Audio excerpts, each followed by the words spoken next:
Bonjour tout le monde, aujourd'hui dans cette vidéo, on va voir la définition d'un sous-espace vectoriel, puis sa propriété caractéristique et quelques applications.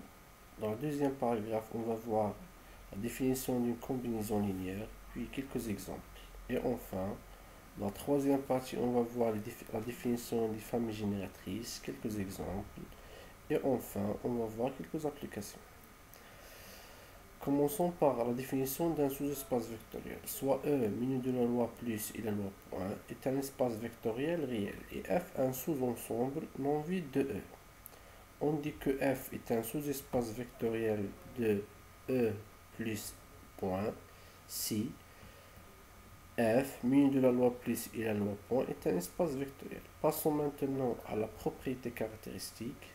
Soit E un espace vectoriel réel et F un sous-ensemble de E. F est un sous-espace vectoriel de E si et seulement si F différent de l'ensemble vide. Pour montrer que F est différent de l'ensemble vide, on doit vérifier que 0 de E appartient à F, c'est-à-dire l'élément neutre de la loi plus. On doit vérifier que 0E, c'est-à-dire l'élément neutre de l'ensemble E minu de la loi plus, appartient à l'ensemble F. Et quel que soit alpha, bêta, deux réels, quel que soit x, y, deux éléments de F, on doit vérifier que alpha x plus bêta y appartient à F. Commençons à faire quelques exemples. Donc, le premier exemple, il nous demande de montrer que l'ensemble F, l'ensemble des paires appartient à R carré tel que y égale à 2x. Donc, c'est l'ordonnée égale à 2 fois son abscisse. Est un sous-espace vectoriel de R carré muni de la loi plus et point. Donc, pour montrer que F c'est un sous-espace vectoriel, on doit vérifier trois conditions. La première condition, on doit vérifier que F est un sous-ensemble de R carré. Je pense que F apparaît inclus dans R carré, c'est évident, car ça c'est une partie de F. Dans la deuxième condition, on doit vérifier que F est différent de l'ensemble vide. Donc pour vérifier que F est différent de l'ensemble vide, on doit justifier que l'élément neutre de l'ensemble R carré muni de la loi plus, donc l'élément neutre de cet ensemble muni de la loi plus, c'est le couple 0, 0. On voit bien que l'élément 0, 0 appartient à F. Pourquoi? Car si on remplace ici y par 0 et x par 0, on aura 0 égale à 2 fois 0. Alors 0, 0 appartient à F. Maintenant passons à la troisième condition. On doit vérifier que alpha x y plus bêta fois x prime y prime appartient à F. C'est-à-dire on doit prendre deux réels alpha et bêta appartient à R et deux éléments x et x prime y prime de F. On doit vérifier que alpha fois x y plus bêta fois x prime y prime appartient à F. Pour cela, on doit premièrement calculer ce terme. Donc, alpha x y plus bêta x x prime y prime égale ça.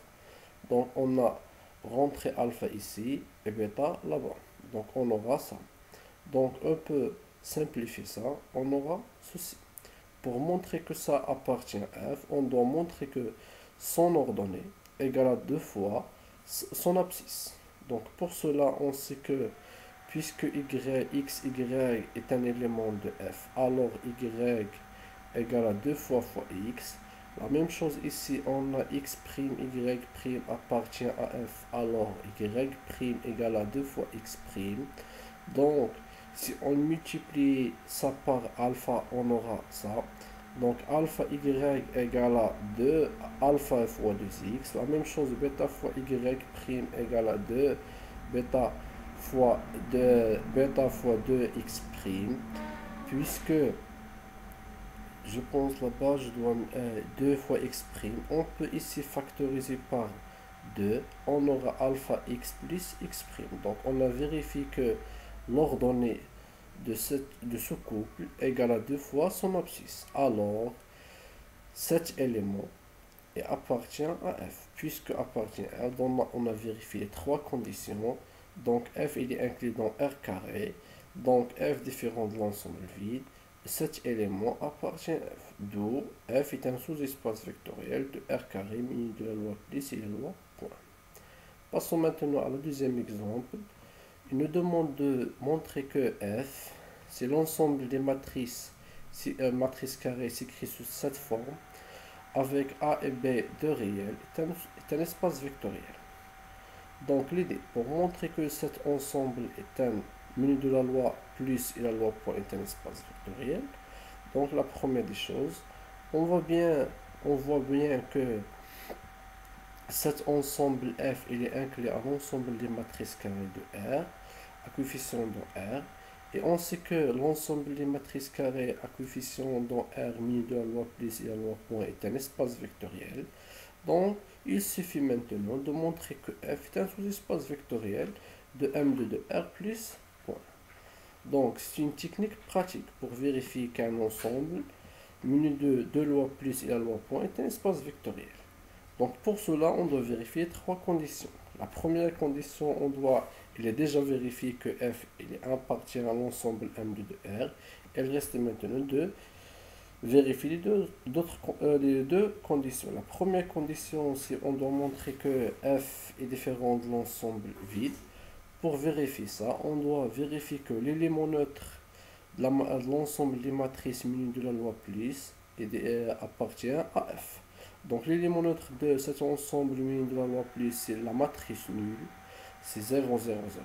Pour obtenir ici la matrice nulle, on doit remplacer A avec 0 et B avec 0. Si on remplace A avec 0 et B avec 0, on trouve la matrice nulle. Alors la matrice nulle appartient à F. Donc l'ensemble F est différent de l'ensemble vide. Il reste maintenant de vérifier la troisième condition. Donc on doit vérifier que si on prend deux scalaires alpha et bêta et deux éléments de F, M appartient à F et M A', B' appartient à M, alors alpha M de AB plus bêta M', B' appartient à F. Donc calculons ça. Donc alpha M de A plus bêta M de B, on aura ça. Plus ça. Ce sont des calculs simples. Donc on peut rassembler ça. Donc on aura donc égal ça. Donc ça c'est un élément de F. Puisque ça c'est une matrice carrée, le coefficient appartient à R. Donc égal ça. Donc puisque cet élément appartient à R et cet élément appartient à R, alors alpha M de A, B plus bêta M de A', B' appartient à F, d'où on conclut que F est un sous-espace vectoriel de l'ensemble M2 de R, muni de la loi plus et la loi point, d'où F est un espace vectoriel. Passons maintenant une petite remarque. Remarquez que la matrice A, M, c'est-à-dire M de AB, dans cet exemple, on prendra que M de AB égale à M de A moins de B, B, A, égale à A fois cette matrice, plus B fois cette matrice. Je pense qu'ici il y a une erreur, il faut corriger ça, on doit mettre 0 là-bas. Donc égal, alors M égale A fois la matrice unitaire, plus B fois la matrice G. Dans ce cas, on dit que M est une combinaison linéaire de la matrice AI et la matrice G. Passons maintenant à le deuxième paragraphe. Combinaison linéaire. C'est quoi une combinaison linéaire? Soit E un espace vectoriel réel, soit A, E1, E2 et E1 des éléments de E. Et alpha 1, alpha 2, alpha 1 des nombres réels.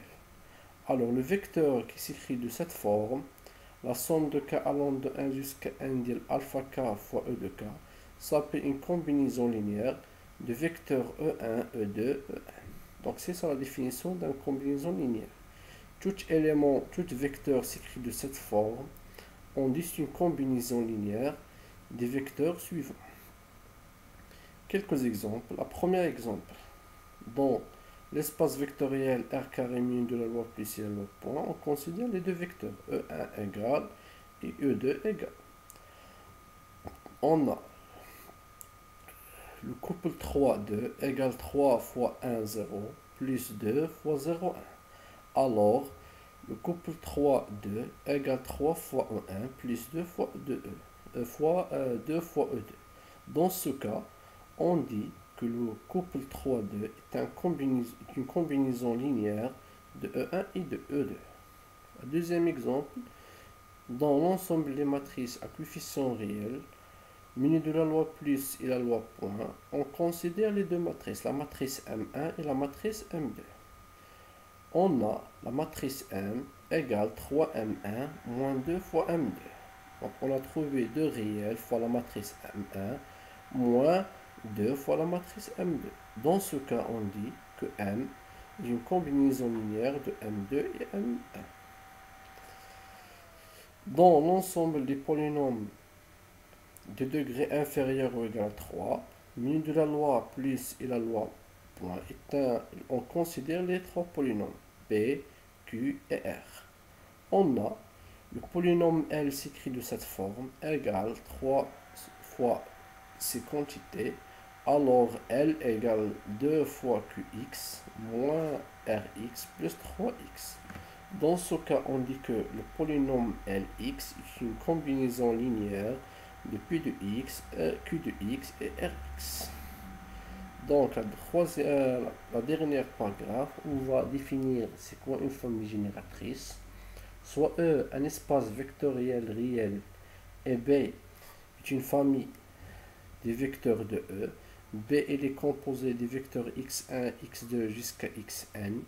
On dit que B est une famille génératrice de E si et seulement si tout vecteur x de E est une combinaison linéaire des éléments de B.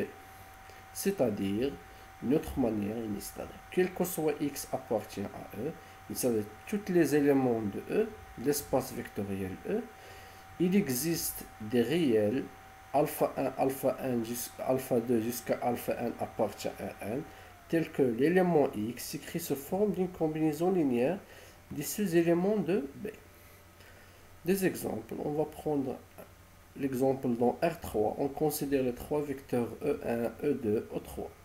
Donc l'objectif, on doit montrer que R3, muni de la loi plus et la loi point, est une famille. On doit montrer que, on doit vérifier que E1, E2, E3, la famille E1, E2, E3 est une famille génératrice de R3. C'est-à-dire, toute triplée de R3, il s'écrit sous la forme x fois le premier vecteur, plus y fois le deuxième vecteur, plus z fois le troisième vecteur. Et c'est ça. Alors, x égale x fois E1, plus y fois E2, plus z fois E3. On a trouvé trois réels, x, y, z, appartient à R tel que tout élément de R3 s'écrit sous forme d'une combinaison linéaire. Dans ce cas, on dit que la famille E1, E2, E3 est une famille génératrice de R3. Donc voici une application. Je vous laisse de faire cette application et envoyez-moi votre travail sous forme des images sur Facebook. Bon courage, à bientôt.